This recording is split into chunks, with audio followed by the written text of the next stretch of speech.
Harusnya dengan bahasa Arab yang kita punya itu bacaan kita lebih luas. Iya. Jadi dengan bacaan yang lebih luas, mudah-mudahan apa yang mungkin belum kita temukan, misalnya di kurikulum di kampus, itu bisa kita dapatkan dengan modal bahasa Arab yang sudah kita pelajari selama 2-3 tahun itu.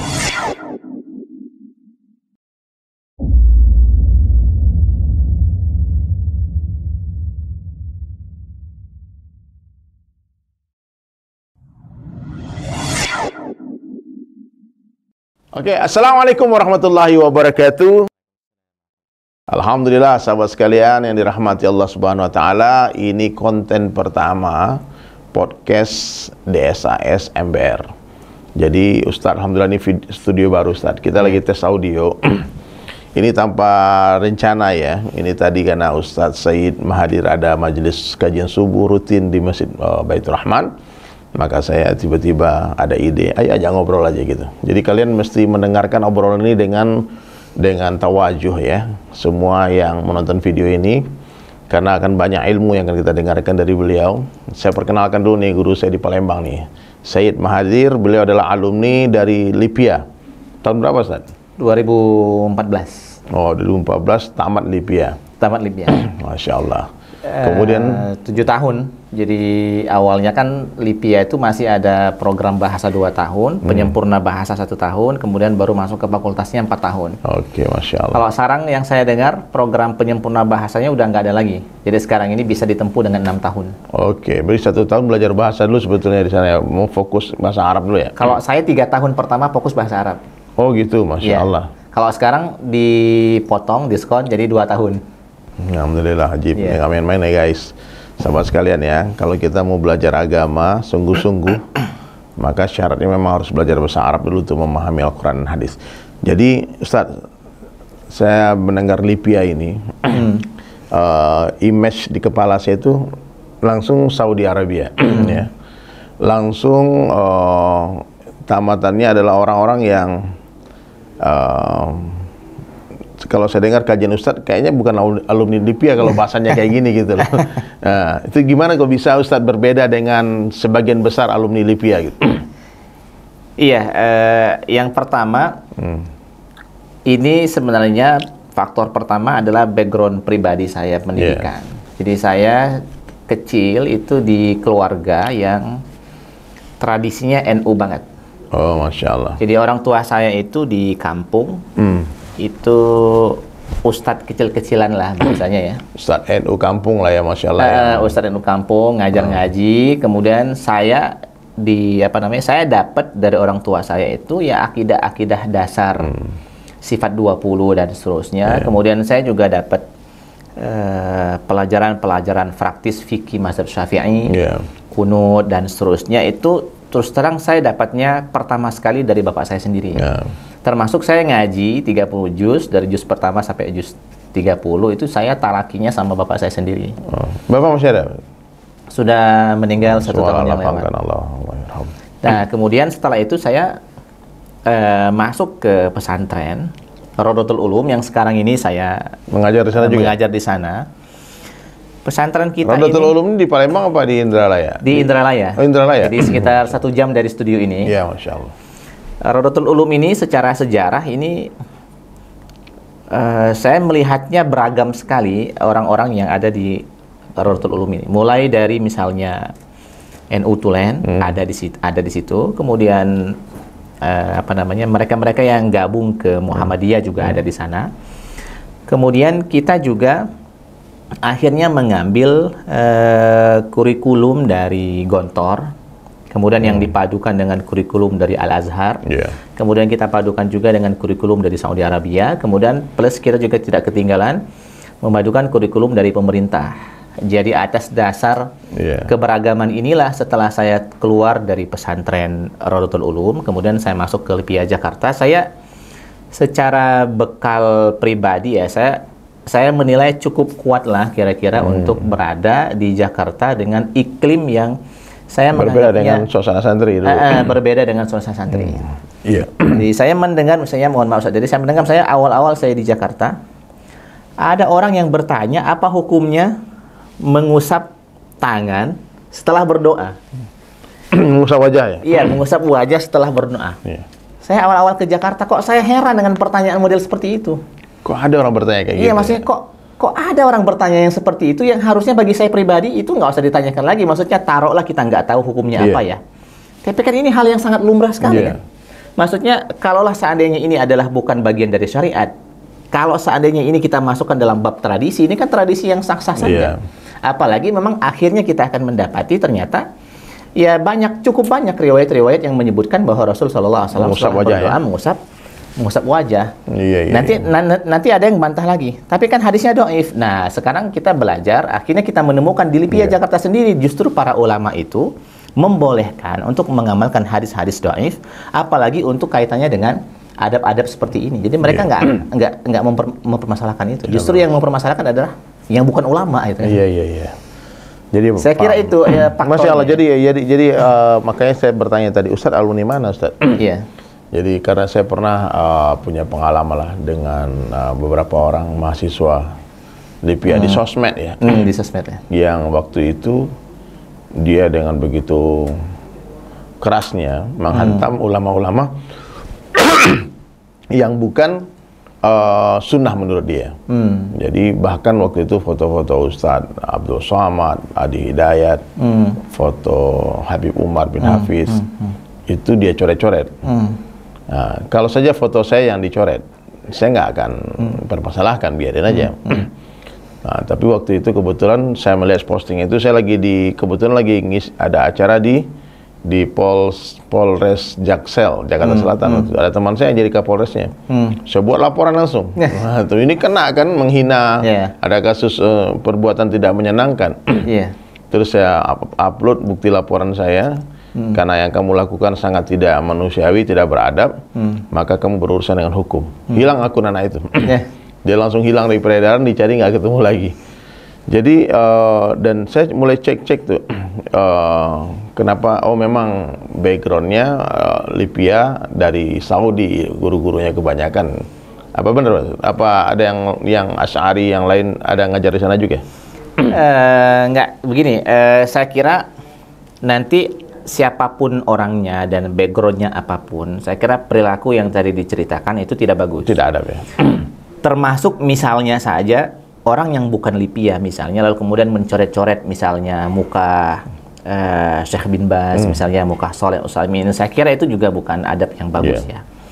Jadi siapapun dia, ya bagi saya pribadi, kita tetap menghormati mereka-mereka yang memang punya kapasitas di atas kita secara rata-rata ya.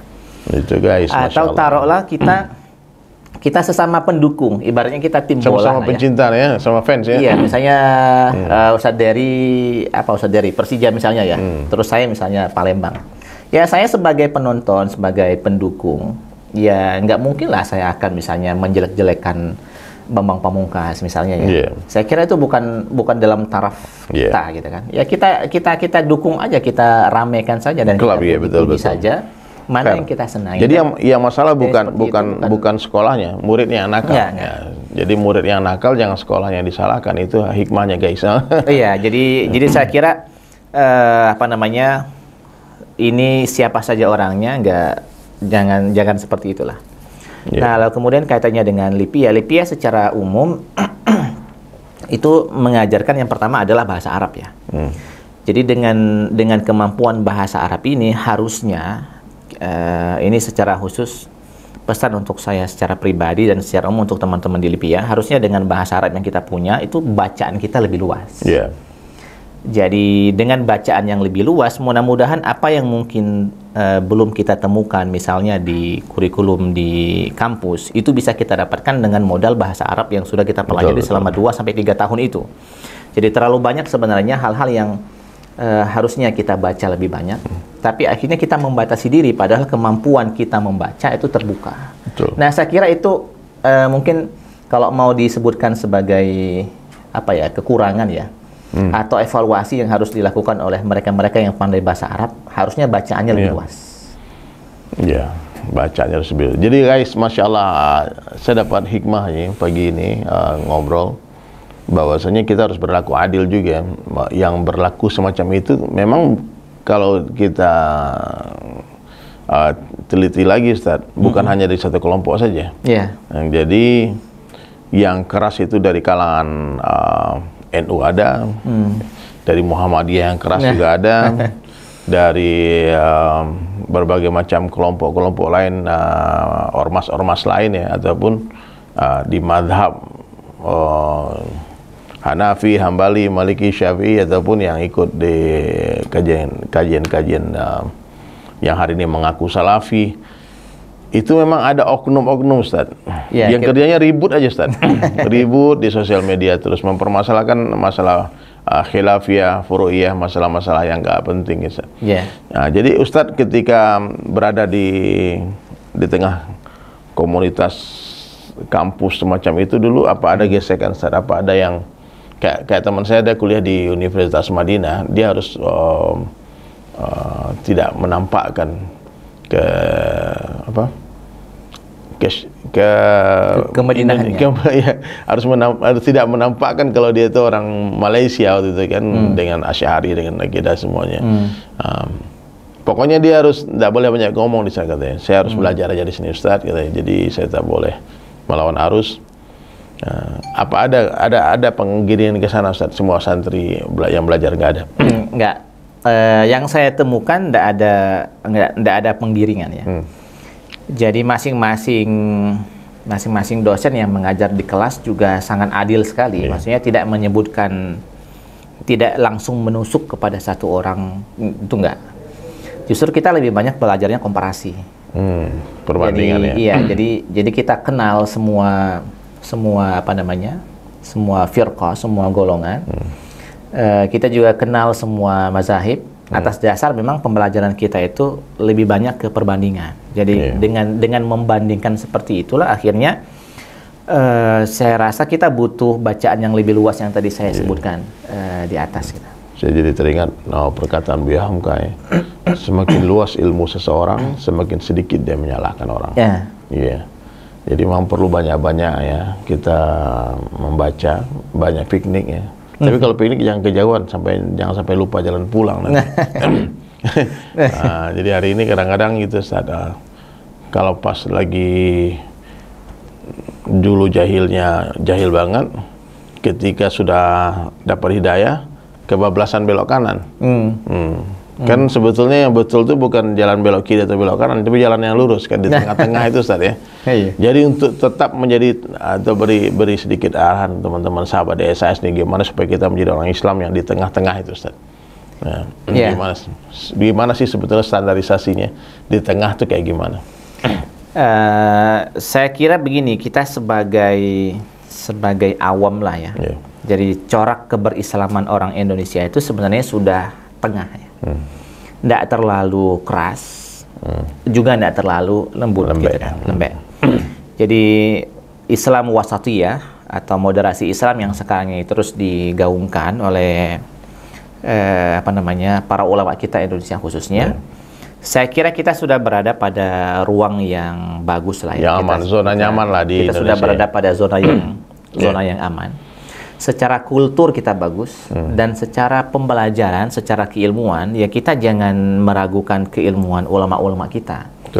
Jadi ada hal yang mungkin harus menjadi evaluasi kita bersama juga. Kadang-kadang kita selalu menganggap ulama-ulama kita ini di bawah ulama-ulama yang lain. Yang luar negeri ya? Iya, yang luar negeri, di bawah ulama Saudi, di bawah ulama Mesir dan seterusnya. Saya kira kita harus pede bahwa ulama kita ini kelasnya bukan kelas ecek-ecek. Bukan kaleng-kaleng. Bukan kaleng-kaleng.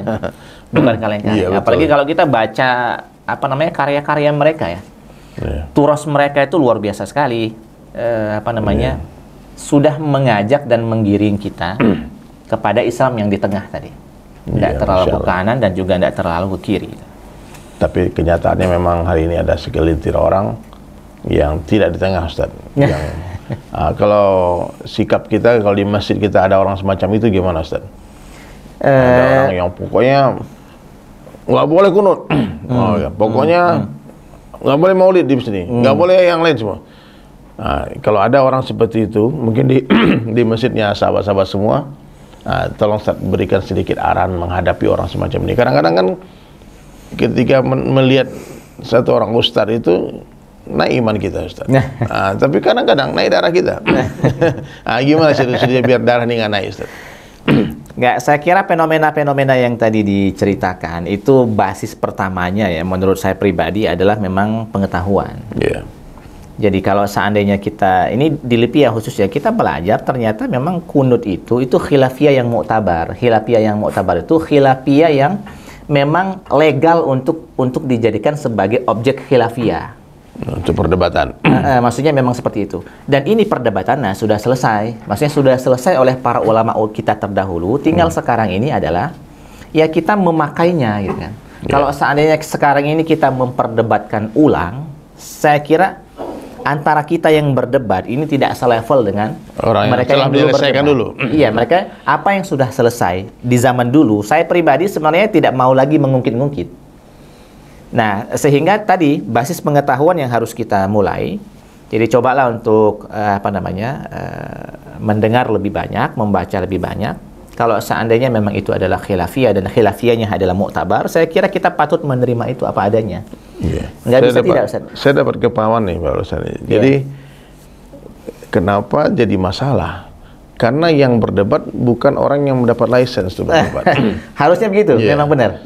Mestinya bicara khilafiyah ini monopoli ulama, Ustaz. Benar. Jadi kalian nih, kalau bukan ulama, mohon maaf ya sahabat-sahabat sekalian, kalau kalian bukan ulama, maka kalian jangan ikut-ikut berdebat masalah khilafiyah. Yeah. Ya, kenapa?